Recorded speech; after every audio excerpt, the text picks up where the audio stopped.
What's good, guys? Today I'm with my good friend Shaheen, and this is his 2020 fake Shelby F-150 Raptor.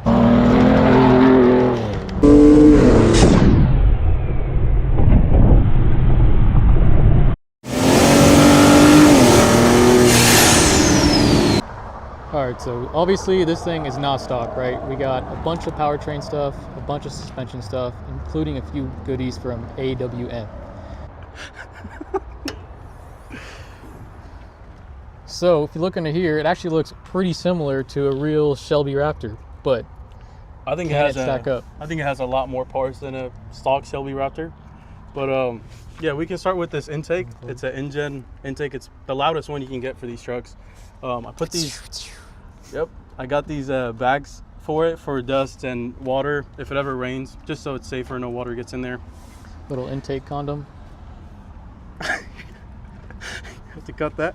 We have Mishimoto inlet pipes, stock turbos, and then I have CVF, I believe, hot side pipes, and that comes up to this SVC intercooler.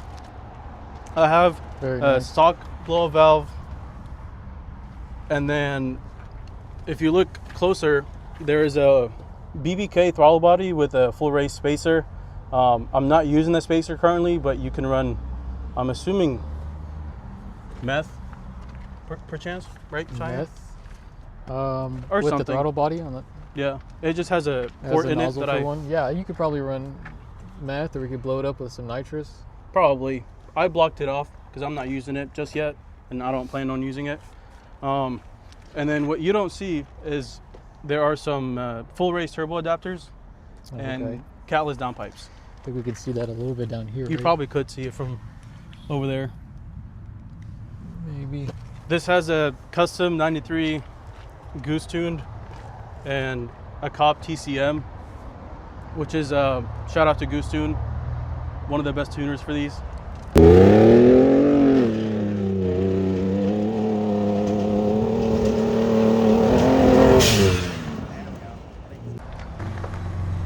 So as y'all can see, this thing looks pretty aggressive. We have the SVC Smurf frame cut bumper. So this thing is basically totaled. You have to cut the frame about 10 inches for this to work. And then we have Mcneil +2 fenders. They're +2 wider, and that helps to clear these 37s. If I ever want to jump with these, I haven't yet. I usually jump with 35s because I'm scared of popping the fender. So now for the suspension, we have these one-of-one actually AWM control arms. It's by a company that's somewhat new to the game, based in Austin, Texas. These are billet aluminum. They look really good, better than any other brand that I know of and I've seen. So I got these anodized in Fox Orange actually to kind of help match the Fox 3.0s here and my tie rod. But as you can see, the tie rod looks a little different. That's because this was a used part before I wanted to match all the suspension, so this had to be powder coated and not anodized, so it looks a little bit off, but from far away I think it ties in pretty good. And these are actually Rogue Racing tie rods. They don't make them anymore. Rogue Racing is not in the game for making off-road parts, but I was able to get these off Marketplace. So once you do +2 fenders or any wide fenders on these trucks, you can't use the OEM fender liner anymore. So I kind of have this makeshift fender liner off of ABS plastic that I cut, and it works, but I definitely would not jump with this setup as it's pretty flush with the fender. So back here it's pretty simple. I haven't done too much. It has a Camburg Bump Stop with a 2.0 Fox, I believe. Sock shocks back here. Icon leaf springs. They're on the factory set. I do want to do +1, but it's kind of hard to do without taking the whole leaf pack apart. And then we do have some shackles back here to kind of drop the rear. I'm not sure where those came from. And then back here we have no tips. Besides that, the exhaust is pretty stock.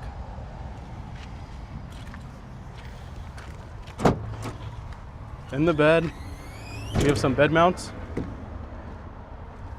And then 2 spares with these tie downs. They're powder coated black, kind of mats everything. And there's 2 more up there in the front, and the jack sits over there. Those are some fake S2s from Amazon, but they work great.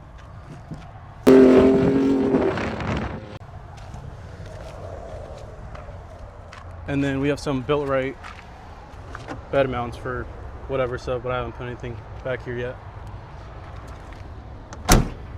Let's check out this interior.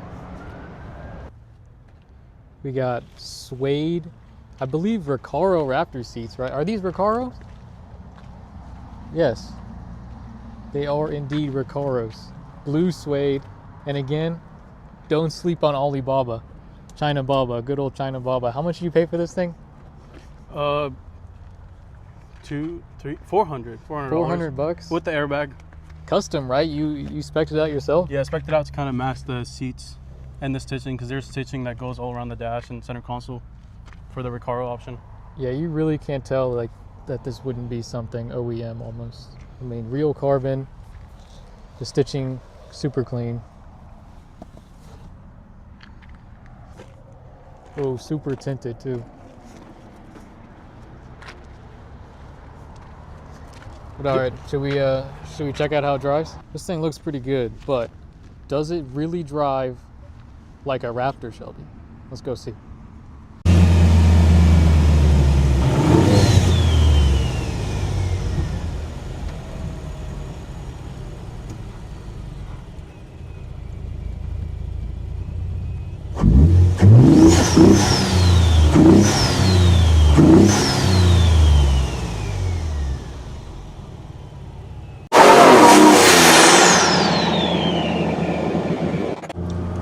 So now that we're in here, we don't exactly have trails to show you some off-roading, but we can have some fun with it on the street here.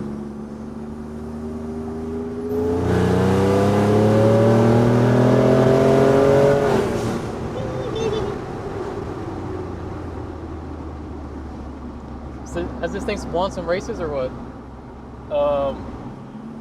Baja 1000. Oh, for sure. For sure.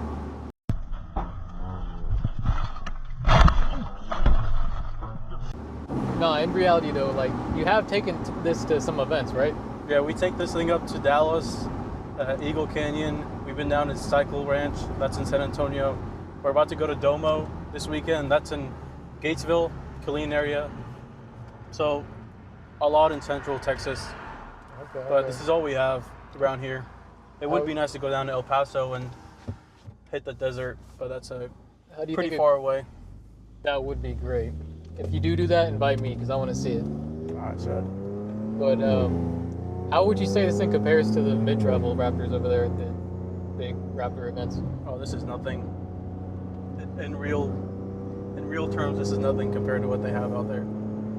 This is nothing? What are you missing? A whole mid-travel kit runs about 15 to 20,000 for these, and that's mostly just for the front. Oh wow. So it gets really expensive if you really want to go all out. That's like... But they do great stock with some OEM plus parts. Has this thing jumped stock and survived? It has jumped stock and it survived. The transfer case broke, but that's because the jumps weren't made that well. Oh. But overall, I think it did pretty good. It drove back just fine. The transfer case breaking is not exactly what people want to be hearing. You think that's actually the cause? Well, that's kind of a crazy thing to just explode from a little jump. Well, the jumps just weren't. It kept nosediving because it had no weight in the back and it was on stock suspension. So it was kind of makes sense on why it broke. On a solid, good jump, it shouldn't break. If all 4 wheels land at the same time, that shouldn't really break anything.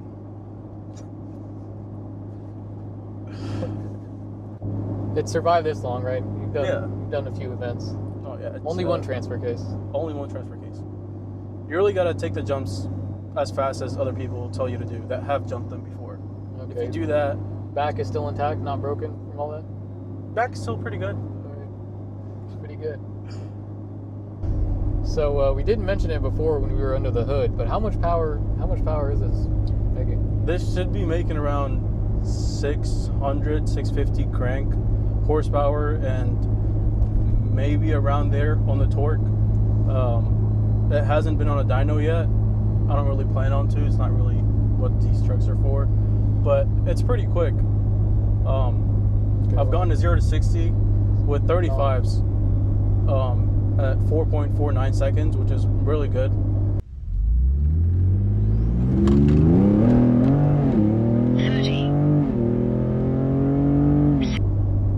But with these 37s, it slows it down a lot, and the torque steer really gets up there, and it's not really safe for the axles and tie rods. So I stay away from launching it pretty often because I don't want to break anything. Don't want it to explode again?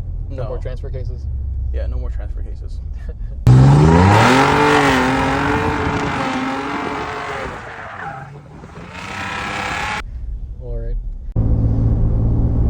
All right, so 600 horsepower. That's pretty fast. Is it as fast as the Shelby though? I think it's faster. It's definitely faster than the Shelby. The Shelby makes 525 from factory, which is a lot lower what this makes. And it's the same motor, right? Same motor. Ford just, I believe, tunes it differently. Oh, okay. Than the stock Raptor. But I wonder, this 10-speed, is it a slush box? Yeah. So for the transmission, I have a COBB off-the-shelf tune. It comes with 3 different maps. I have the middle one. I felt like the sport one was too aggressive for just daily driving, but this middle option kind of fits really good for daily driving, and this 10-speed learns as you drive as well, so it's always learning, and it'll change the shifts by itself. The COBB just, I believe, helps it have different shift points, but I'm not sure how that works, but it still has the active learning that it does. Let's see what this 10-speed can do. So it's pretty slow in the downshifts.